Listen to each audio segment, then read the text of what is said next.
कितीही आपल्यावर संकट आलं ना तर तो संकटाचं निवारण करत असतो. बघा, द्रौपदीवर ज्यावेळेस संकट आलं होतं, भगवान परमात्मा त्यावेळेस काय करत होते तर पंचपक्वान्नाने भरलेलं ताट होतं आणि भगवान परमात्मा घास आपल्या मुखामध्ये घालणार एवढ्यामध्ये त्या द्रौपदीने आवाज दिला. परंतु आवाज देण्याच्या अगोदर त्या द्रौपदीने काय केलं होतं, ज्यावेळेस त्या द्रौपदीला दुर्योधनाने दुःशासनाला आदेश दिला की त्या द्रौपदीला आपल्या सभेमध्ये ओढून आणा, त्या सभेमध्ये ओढून आणलं आणि आणल्यानंतर द्रौपदीला वाटलं की अरे माझे 5 पती आहेत, मला चिंता करायची काय गरज आहे. काय म्हणते द्रौपदी, अरे माझे 5 पती आहेत, मला चिंता करायची काय गरज आहे. परंतु आल्यानंतर सर्वांनी माना खाली घातल्या. माना खाली घातलेलं पाहिलं त्या द्रौपदीने अंतःकरणातून तिला रडू आलं आणि ती म्हणते, अरे ज्याच्यासाठी एवढं मी केलं, ज्याच्यासाठी रात्रीचा दिवस केला, स्त्री काय काय करत नाही हो, स्त्री काय काय करत नाही. ती द्रौपदी अंतःकरणातून म्हणते की बाबा ज्याच्याकरता मी एवढं काही केलं आणि आज माझ्यावर संकट आलंय, या संकटामध्ये माझं रक्षण करणारं कोणी नाही. द्रौपदी रडायला लागली आणि द्रौपदी म्हणते जाऊ द्या, या सभेमध्ये आणखी आहेत ना, कोण कोण आहेत या सभेमध्ये, द्रोणाचार्य आहेत, या सभेमध्ये कृपाचार्य आहेत, या सभेमध्ये भीष्माचार्य आहेत. परंतु त्यांनी सुद्धा माना खाली घातल्या. आता मात्र द्रौपदीला चिंता वाटली की बाबा मला सोडवणार कोण आहे. तुकोबराय म्हणतात ना, तुका म्हणे तुला सोडविना कोणी आणि एका छत्रपाणी वाचून या. त्यावेळेस द्रौपदीने अंतःकरणातून भगवान परमात्म्याला आवाज दिला,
रक्षण करू शकत नाही. त्या सभेमध्ये द्रोणाचार्य आहे, यामध्ये कृपाचार्य आहे, यामध्ये भीष्माचार्य आहे आणि ज्यांच्यासाठी मी माझं संपूर्ण आयुष्य खर्च केलं. मी माझे 5 पती आहेत, माझ्यावर संकट आले आणि संकटाच्या काळात ते पती माझं रक्षण करू शकत नाहीत ना.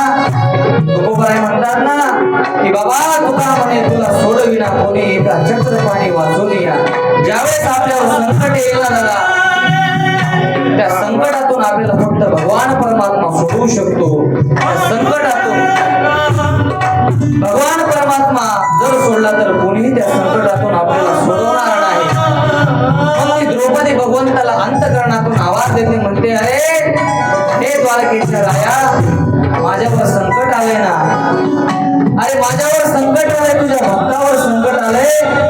भक्तावर जर संकट आलं तर तुझं कर्तव्य आहे त्या संकटाचं रक्षण करणं, तुझं कर्तव्य आहे ना. आणि भक्ताच्या संकटाचं जर तू रक्षण केलं नाहीस तर तुला भगवान कोण म्हणणार, तुला देव कोण म्हणणार. द्रौपदी रडायला लागली आणि द्रौपदी म्हणते प्रभू माझ्यावर संकट आलंय, त्या संकटाचं तुम्ही निवारण करा. भगवंताला आवाज दिला. ऐका, भगवंताला द्रौपदीची व्यथा समजली. भगवंताने ताट, जेवण्याचं ताट वाढलेलं होतं आपल्या मुलामध्ये, घास घालणार एवढ्यामध्ये वेगामध्ये भगवंता त्या ठिकाणाहून निघाले.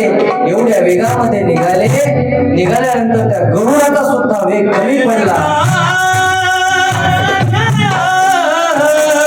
त्या गरुडाचा वेग कमी पडला. एवढ्या वेगामध्ये भगवान परमात्मा त्या ठिकाणाहून निघाले.